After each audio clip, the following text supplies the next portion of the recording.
সুপ্রিয় দর্শক শ্রোতা, আবারও রক্তাক্ত হলো ঢাকা বিশ্ববিদ্যালয়।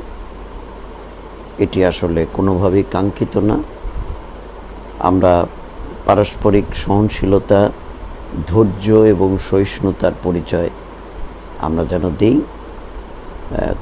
কোনো পক্ষরই উস্কানিমূলক কোনো বক্তব্য এবং তার পরিপ্রেক্ষিতে আবার পাল্টা উস্কানি কিংবা ফিজিক্যাল অ্যাসল্ট করার মতো ঘটনা কোনোভাবেই কাঙ্ক্ষিত নয় এবং এটি খুব নিন্দা এবং প্রতিবাদের বিষয়। তো যাই হোক, আমি আমার পেজেও নানান ধরনের মন্তব্য করা হচ্ছে, গালি দেওয়া হচ্ছে, কখনো আমাকে দালাল বলা হচ্ছে, কখনো তৈলবাজ বলা হচ্ছে। তো তাতে আমি বিন্দুমাত্র মন খারাপ করি না, বা আমি মনে করি এটাও এক ধরনের কাপুরুষোচিত কাজ।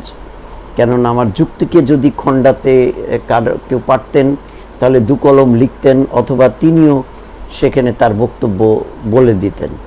আমি এটাই মনে করি যে যুক্তির যেখানে শেষ, গালির সেখানে শুরু। কাজেই আপনারা অনেকেই আমাকে গালি দিয়েছেন, অনেকে এ পর্যন্ত হুমকি দিয়েছেন যে আপনাকে আনফলো করে দিলাম। তো দেখুন, আমি জনপ্রিয় হবার আশা আমি ফেসবুকিং করি না, আমি প্রিয় হবার আশায় ফেসবুকিং করি। আর আমি বলেছি যে আমার একটা নির্দিষ্ট আদর্শ বাস্তবায়নের জন্য আমি ফেসবুকিং করি। আপনারা দেখেছেন যে আমি একজন সরকারি কর্মকর্তা হওয়া সত্ত্বেও সরকারের সমালোচনা কিন্তু করে থাকি, যা আইনত কোনোভাবেই আমি পারি না। এটির স্পর্ধাও কিন্তু আমার সরকার। আপনি যদি বলেন যে এই স্পর্ধা আপনি পান কোত্থেকে, আপনি দেখবেন সেটির স্পর্ধাও কিন্তু আমার সরকার। অঙ্কের যেখানে যেখানে মাইনাস সেখানে আমি বলবার চেষ্টা করি। তো সেটাকে আপনারা হয়তো অনেকে মনে করেন যে হ্যাঁ ঠিক আছে, অনেকে মনে করেন যে হ্যাঁ ঠিক নেই। তো আমি কাউকে খুশি কিংবা কারো চাটুকারিতা করে কোনো পদবি অথবা অনৈতিক সুবিধা আদায়ের জন্য আমি কাজটা করি না, সম্পূর্ণ মনের তাগিদে আমি কাজটা করি। তাই আমার 2.5 লক্ষ অর্গ্যানিক ফলোয়ার, একটাও কিন্তু ইনঅর্গানিক নাই, বা আমি আমার পেজকে কখনো বুস্ট করিনি। তো আপনারা কি করতে পারেন, বড়জোর আমার পেজে রিপোর্ট মারতে পারেন। রিপোর্ট মেরে আমার পেজটা খেয়ে ফেলারও হুমকি দিচ্ছেন অনেকে। তো ভাগ্য ভালো যে আমাকেও খেয়ে ফেলার হুমকি দেন, তাতেও আমি শঙ্কিত নই। জীবনে তো বাঁচলাম, 55 বছর তো আর কম না। আর একটা কথা বলি যে আমি একজন মুক্তিযোদ্ধার সন্তান। যেদিন জন্মাইছি সেই দিনই আমার মৃত্যু লেখা হয়ে গেছে, মাথায় কাফনের কাপড় বাঁধাই আছে।